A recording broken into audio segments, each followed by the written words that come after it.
What would you think if I told you that the secret of aging and the vial of eternal life are found in a little piece of land lost in the middle of the Pacific Ocean? A place so remote it almost seems to exist outside of time. Imagine a remote island in the middle of the Pacific Ocean, a place shrouded in mystery where legends of great statues and secrets never revealed abound. In that small patch of land, a group of explorers took soil samples hoping to find unique microorganisms. What they never imagined was discovering a bacterium that produced an extraordinary substance, one that today is known for its enormous potential to regulate cellular aging. It is called rapamycin. This discovery happened almost by chance. The explorers were not seeking the key to longevity, but compounds capable of combating infections, and yet, in their scientific pursuit, they unraveled one of nature's best-kept secrets, one that has recently been said could change longevity medicine as we know it, and make it normal for humans to live over 100 years. To discover the natural origin of this substance, how to consume it, and what beneficial effects it has on health, stay with us because in this short documentary we will explain precisely this. The scientists named this substance in honor of the native name of the island where it was found. Initially, the researchers studied rapamycin for its antifungal properties, that is, its ability to slow the growth of harmful fungi. Shortly after, they discovered that it had the ability to modulate the immune system. This quality opened the doors to transplant medicine. With rapamycin, patients were less likely to reject the implanted organ. The amazing thing happened when, upon further investigation, they realized that rapamycin interacts with a key cellular mechanism related to aging. To thoroughly understand how rapamycin exerts its influence on our cells and potentially on longevity, it is essential to understand the mTOR pathway. Its abbreviation comes from the English mammalian target of rapamycin, sometimes also called mechanistic target of rapamycin. Let us imagine mTOR as the cellular brain that coordinates multiple processes, especially those related to growth, proliferation, protein synthesis, and internal repair. This brain receives signals continually. Nutrients and energy. When there is an abundance of amino acids, glucose, and other energy molecules, mTOR interprets this as a message for growth time, growth factors and hormones. Insulin and other hormones that promote cell proliferation also activate mTOR, so that the cells enter a faster phase of protein construction. Cell stress, lack of oxygen, DNA damage, or energy scarcity send the opposite signal, inhibiting mTOR, so that the cell enters emergency mode and focuses more on repair than constant production. In abundant conditions, mTOR operates like a large factory that never stops, orders large-scale protein production, promotes the proliferation of cellular organelles, stops or reduces certain internal cleaning mechanisms, such as autophagy, the cellular recycling service. Why is all this important for you and your long-term health? Because an excess of mTOR activity, without breaks or rest, can overload the cell. That is to say, when the cell brain is always in expansion mode, it does not give enough opportunity for internal repair. Over time, these accumulated defects can contribute to aging and the development of chronic diseases, such as metabolic diseases or even certain types of cancer. This is where rapamycin comes into play. Think of it as a supervisor who arrives with a detailed report and tells the factory, yes, growth is good, but time and resources must be allocated to correcting faults in the machinery, cleaning accumulated waste, and reinforcing what we already have. By moderately inhibiting the activity of mTOR, rapamycin promotes autophagy and other maintenance processes. How does this process occur at the molecular level? Rapamycin binds to a protein called FKBP12. Together, they form a complex capable of binding and blocking the function of one of the main components of mTOR, specifically mTORC1. This slight break limits the massive production of proteins and promotes that stage of cellular review and recycling that contributes to long-term health. In other words, rapamycin could clean and organize our cells, preventing defects or damage from accumulating. In fact, many experts think that it is precisely that balance between building and repairing that makes the difference in the rate of aging of our tissues. If you made it this far and wonder, can something so small really have such an impact on my future health? The answer is not simple, but these biological mechanisms give us strong clues. In the end, the key is to find the right balance. Not a single factory overflowing, nor a total shutdown that prevents the necessary growth to live. If you have any doubts at this point, or you want to comment on how you imagine that balance could work in your daily routine, for example with diet or exercise, leave it in the comments. For many, it will be very helpful to know different perspectives. Now that you know the importance of the mTOR pathway and the role of rapamycin as a moderator of that process, it's natural to wonder, have there really been concrete results from its use in life extension? The answer is that there are very promising indications in a good number of studies conducted on lab organisms, from the simplest to the most complex mammals, yeasts and fruit flies. These organisms, although they seem very different from us, share many of the cellular mechanisms that control aging. When given rapamycin, increases in their lifespan were observed, probably because their cells were able to allocate more resources to internal repairs instead of growing unchecked. Worms and mice. As we move up the evolutionary scale, we see similar results in mice. For example, in mice, it has been documented not only an increase in median and maximum lifespan, but also improvements in certain health markers, such as heart function and bone density. These studies open the door to the idea that, in mammals, rapamycin could offer real benefits against cellular aging. Preliminary trials in humans. Although data on the use of rapamycin specifically for longevity in people is still not abundant, some preliminary trials and clinical observations suggest that, with carefully controlled doses and under medical supervision, improvements in certain aspects of health could be experienced. Even so, it is important to emphasize that there is no unanimity in the scientific community, and more long-term clinical trials are needed to confirm these findings. What has truly sparked the debate is the possibility of partially reprogramming the aging processes. Imagine for a moment that you had the power to gently apply a brake to your body's machinery, so it spends more time correcting the small errors that accumulate day after day. That is the great promise being researched around rapamycin and other substances that act on mTOR. What do we still need to verify? The optimal dose and frequency of administration to balance the benefits and potential risks. The ideal duration of treatment, to determine if intermittent use is more appropriate than daily. Individual variability. Not everyone has the same metabolism or the same needs, and the response to rapamycin could vary from person to person. As science advances, so does the hope of finding a way to age with more health and energy. However, it is essential not to lose sight of the fact that rapamycin alone is not the absolute answer. Taking care of nutrition, maintaining an active lifestyle, and managing stress remain unmovable pillars of any strategy that seeks to promote longevity. Having said this, some people take rapamycin in the following way to achieve its benefits. Remember that this is not a direct recommendation. We are only expressing what is found in the literature on this topic. You should make any health decision together with your treating physician and their specific recommendation.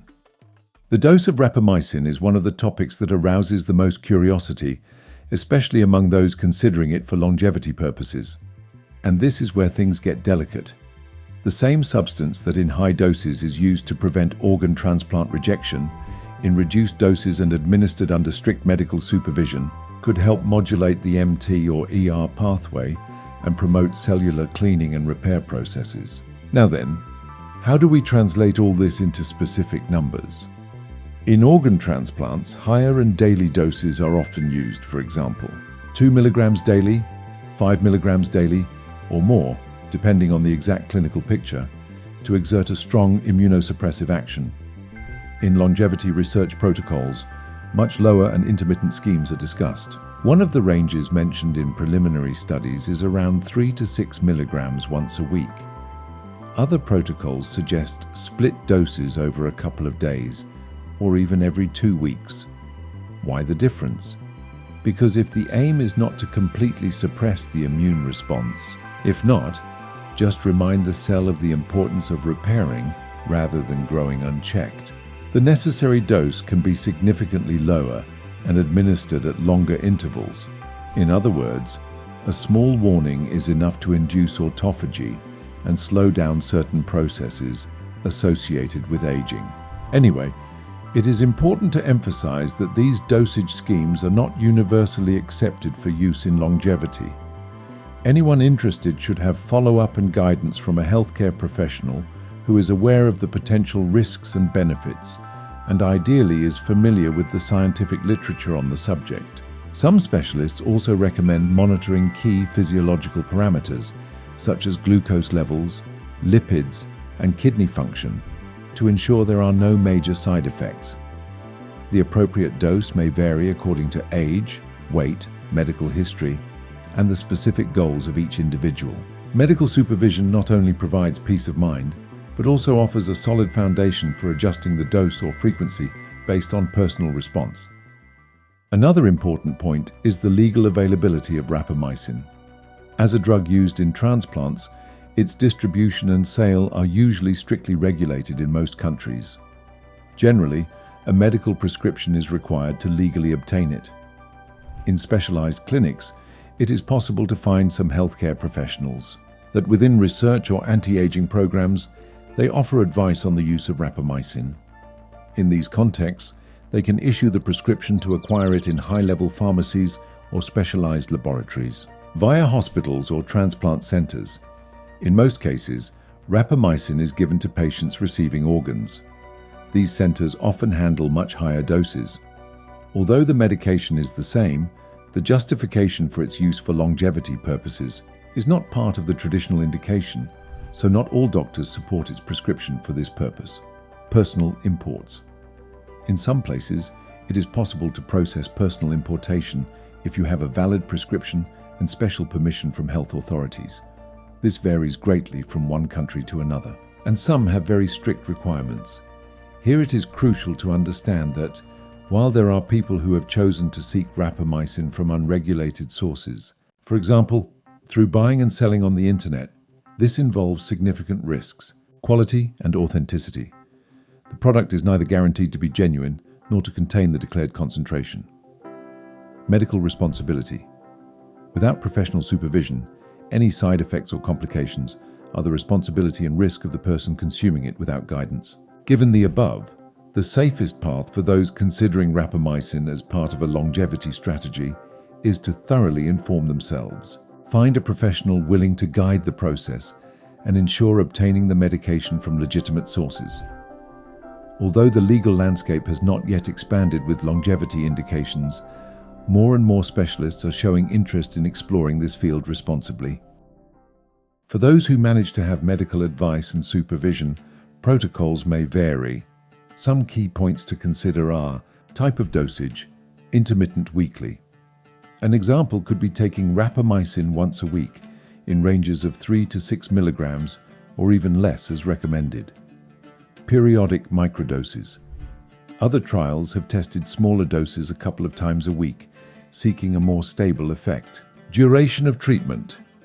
Some people propose cycles of a few weeks or months, followed by a rest period to assess the response and allow the body to restore its balance. Others argue that if clinical indicators do not show adverse effects, its use can be prolonged as long as there is constant medical supervision. Monitoring of biomarkers. Glucose and insulin. Rapamycin can impact insulin sensitivity, so monitoring glucose levels is essential. Lipid profile, cholesterol and triglycerides can fluctuate. Inflammation markers. Since rapamycin is an immunomodulator, observing levels of C-reactive protein, CRP, and other indicators can help detect imbalances. Renal and liver function. As with many drugs, it is wise to regularly check liver and kidney function. Possible side effects. Mouth ulcers, one of the most reported.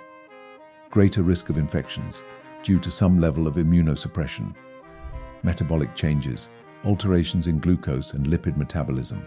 No protocol is universal, nor is it free of risks. The key lies in personalization and in regularly monitoring the body's response. Talking about rapamycin without mentioning complementary strategies would be incomplete. It is true that this drug is unique in its mechanism of action, but there are also natural compounds and eating habits that can favorably influence the mTOR pathway and autophagy, although not identically to rapamycin, calorie restriction, or intermittent fasting. You might be surprised to learn that fasting or reducing caloric intake in a controlled manner can decrease mTOR activity, stimulating autophagy. This is not food itself, but a dietary practice that has shown positive effects on longevity and metabolic health for years. Intermittent fasting, for example, fasting for 16 hours and eating within an 8-hour window, helps the body focus its energy on repair, substituting the constant state of digestion and growth. Polyphenols, green tea, red fruits and red wine. Polyphenols are plant compounds with antioxidant and anti-inflammatory effects. The epigallocatechin gallate EGCG from green tea and quercetin from apples and onions, for example. They can slightly modulate cellular pathways that also participate in the regulation of mTOR. Although they are not direct inhibitors like rapamycin, they do contribute to an environment less conducive to chronic inflammation and accelerated aging, resveratrol. Abundant in the skin of grapes, in red wine, of course in moderation, and in some berries, resveratrol acts on the sirtuin pathway, which is related to the mTOR pathway in many aspects. Like polyphenols, its effect is less potent and direct than rapamycin, but it is believed to have a protective influence on cellular health and longevity. Curcumin, turmeric. Curcumin, a natural antioxidant extracted from turmeric, has notable anti-inflammatory properties, but its bioavailability is limited, and the body absorbs it with some difficulty. It is associated with potential beneficial actions, including the improvement of cellular function, and to a lesser extent, the regulation of pathways linked to aging, foods rich in high-quality proteins, but consumed in moderation. Interestingly, an excess of amino acids, especially from the branched-chain amino acids family, branched-chain amino acids stimulate mTOR. Therefore, some studies suggest that moderating protein intake without falling into nutritional deficiencies is useful for maintaining a healthy balance in the functioning of mTOR. It's not about stopping protein consumption, but rather not overdoing it and choosing quality sources. I eat fatty fish, legumes, organic eggs, and lean meats, mushrooms and fungi. Some mushrooms, like reishi or shiitake, have been studied for their possible immune-modulating benefits. While they don't directly inhibit mTOR, they can support a more balanced body state and resistance to oxidative stress. While none of these foods or practices will exactly replicate the action of rapamycin, the combination of a healthy lifestyle that includes good nutrition and a balance between fasting and eating phases can result in more efficient regulation of mTOR in the long term. With everything we have reviewed, it is clear that rapamycin is a fascinating compound, able to provide unique contributions to longevity research. Its action in the mTOR pathway opens up very interesting possibilities for slowing down some of the processes that contribute to cellular aging and the onset of certain chronic diseases. However, it also requires caution, medical supervision, and more clinical trials in humans to confirm its safety and the effectiveness of different doses and protocols, especially in the context of longevity. The legal acquisition of rapamycin for anti-aging purposes still presents obstacles. Well, it is not part of the officially approved indications in most countries. For many, the responsible route involves working alongside a health professional. Apply an evidence-based approach to be very aware of the margin of uncertainty that still surrounds this topic. The good news is that, at the same time, we can rely on habits and foods that encourage the reduction of mTOR activity and promote autophagy in a more moderate but also safe manner. Intermittent fasting, polyphenol consumption, regular exercise practice, and a general balance in diet. All of this could maximize the benefits of any longevity strategy. And this is where you come in, as the protagonist of your own health. Would you like to know more about these topics? Are you considering any changes in your diet or lifestyle after discovering the importance of mTOR? Do you think rapamycin could be an option for you in the future under the guidance of a specialist? Leave your comments and reflections. Your experience and concerns can help other people who are also seeking reliable and updated information. I want to invite you to visit our health coach at tuvisalud.com. If you want to learn more about this topic, our coach is ready to help you. Don't forget to share this video with your family and friends. This helps us continue creating content like this. See you in the next one. A hug.